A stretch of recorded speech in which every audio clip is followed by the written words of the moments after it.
দর্শক, দীর্ঘ টালবাহানার পর অবশেষে গ্রেপ্তার সন্দীপ ঘোষ।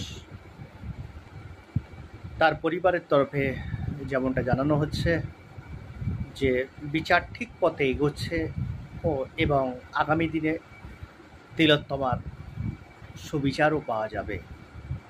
সিবিআইয়ের ওপর তাদের আস্থা আছে, এমনটাই তাদের দাবি।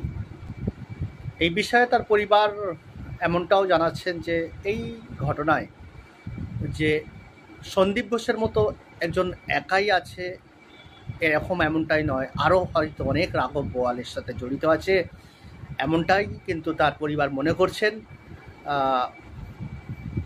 কঠোর থেকে কঠোরতম শাস্তি যাতে পায় সেই দাবি তারা জানাচ্ছেন এবং এই প্রসঙ্গে বারবারই বলছেন যে যদি কঠোর থেকে কঠোরতম শাস্তি যদি না হয় তাতে কিন্তু তিলোত্তমারও আত্মা শান্তি পাবে না এবং তারাও স্বস্তিতে থাকতে পারবেন না, এমনটাই তাদের দাবি। যারা আছি সবার তরফ থেকেই আমি বলছি, মানে বার্তাটা দিচ্ছি যে যারা যেই ছাত্ররা যেই ডাক্তাররা আজকে আন্দোলন করছে টানা 25 দিন ধরে, এটা তাদের নৈতিক জয়, সাথে আমাদের পরিবারেরও একটা নৈতিক জয় আমরা মনে করি। Are you suffering from knee pain? Does your knee hurt you a lot? Have you been advised for total knee replacement? Take care. Wait. You may not need total knee replacement.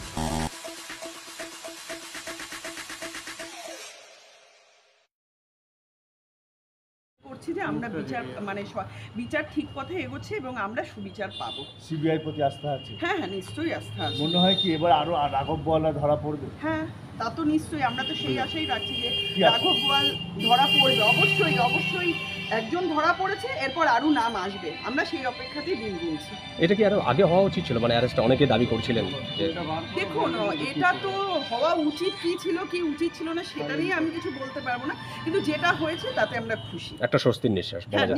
নিশ্চয়ই কোথাও গিয়ে একটা তো আমাদের মেয়েটা তো দুর্নীতিরই বলি, সেটা আমরা খুব ভালোভাবে বুঝতে পারছি, তো কোথাও গিয়ে একটু হলেও আমরা স্বস্তির নিঃশ্বাস। কোন জায়গায় কি মনে হচ্ছে তিলোত্তমার আত্মা একটু শান্তি পাচ্ছে? এখনো নয়, যেদিনকে এই যারা এই অপরাধের সঙ্গে যুক্ত আছে তারা যেদিনকে প্রত্যেকটা মানুষ ফাঁসি কাঠে ঝুলবে বা চরমতম অপরাধের শাস্তি হবে, সেদিনকে আমরা বলবো যে আমাদের মেয়েও শান্তি পেয়েছে, আমরাও পরিবারের তরফ থেকে শান্তি পেয়েছি।